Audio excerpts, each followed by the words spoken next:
નવા નિયમોથી સુરતના કાપડ વેપારીઓને ભારે મુશ્કેલીઓ વેઠવી પડે તેવી સંભાવનાઓ છે। 45 દિવસમાં જો પેમેન્ટ ન ચૂકવે તો તે ટેક્સ સ્લેબમાં ગણાતો નથી, જેના કારણે વેપારીઓને હાલાકી પડવાની સંભાવનાઓ છે।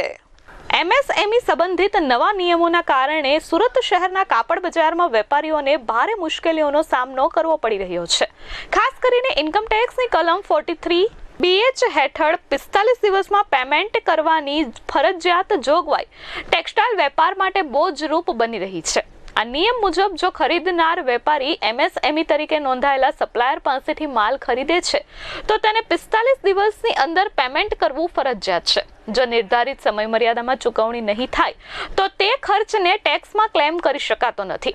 વેપારીઓના જણાવ્યા મુજબ આ નિયમે વ્યવસાયિક લવચિકતા ઘટાડીને નવી મુશ્કેલીઓ ઊભી કરી છે। કાપડ બજારના વેપારીઓ કહે છે કે ટેક્સટાઇલ ઉદ્યોગમાં ક્રેડિટ પીરિયડ સામાન્ય રીતે વધુ સમયનો હોય છે, પરંતુ 45 દિવસની મર્યાદાના કારણે વધારાનું documentation, bill matching, payment tracking અને ટેક્સ કમ્પ્લાયન્સના કારણે સમય અને ખર્ચ બંને વધી રહ્યા છે। ઘણા ખરીદદારો 31 માર્ચ નજીક આવતા 45 દિવસની મર્યાદા પહેલા જ માલ ખરીદવાનું બંધ કરી દે છે। પરિણામે માર્ચમાં ઓર્ડર ઘટી જાય છે અને સીધી અસર માર્કેટ અને વ્યવહારો પર પડે છે। તેથી સરકાર તાત્કાલિક ધોરણે આ મામલે ઘટતું કરે તેવી અમારી માંગ છે। प्रेरणा सायड़ा, सचिव अशोका मार्केट। देखिए, एमएसएमई 43 BH का जो कानून है ये 2 साल से लागू है। अभी ये तीसरा साल था।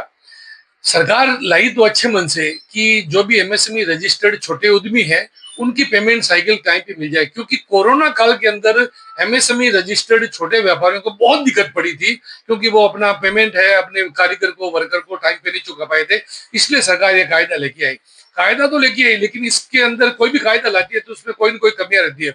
तो सूरत में आज 75,000 कपड़ा व्यापारी है। तो ये एमएसएमई का कायदा क्या है कि 45 दिन के अंदर आपको एमएसएमई रजिस्टर्ड का जो भी माल लिया उसका पैसा आपको देना है।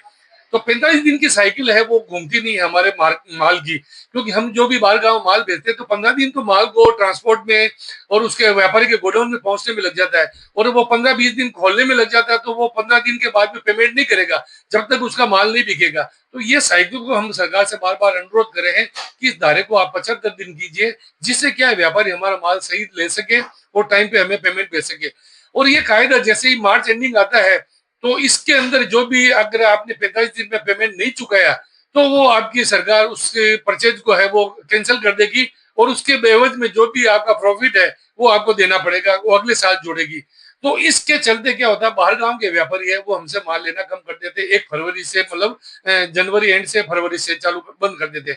और ये कायदे में एक खामी क्या है, ये माइक्रो स्मॉल मीडियम एंटरप्राइज के लिए सरकार लेके आई, लेकिन लार्ज स्केल जिससे 100 करोड़ से ऊपर की सेल है उनके ऊपर ये लागू नहीं होता। तो व्यापारी बाहर गांव वाले क्या करते हैं, अगर माल की जरूरत है तो बड़े व्यापारी से माल लेते हैं, छोटे व्यापारी का माल बिकना कम हो जाता है। तो ये कायदे की काफी तकलीफ आ रही है। और हम जिनसे माल लेते हैं वो छोटे वीवर है, वो सभी एमएसएमई रजिस्टर्ड है, तो हमें उनको पेमेंट है वो टाइम पे 45 दिन के अंदर करना पड़ेगा, मार्च एंडिंग के टाइम। उससे क्या है, हमारी कैपिटल बढ़ गई है।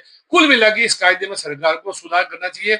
इस साइकिल का सिस्टम है वो 75 दिन करना चाहिए, और ये साइकिल जो सिस्टम है पूरा साल रखना चाहिए, न कि मार्च एंडिंग में ये लागू रहे। और तीसरा, लार्ज स्केल वाले व्यापारी है सब पे समान रहना चाहिए। ब्यूरो रिपोर्ट S24 न्यूज, सूरत।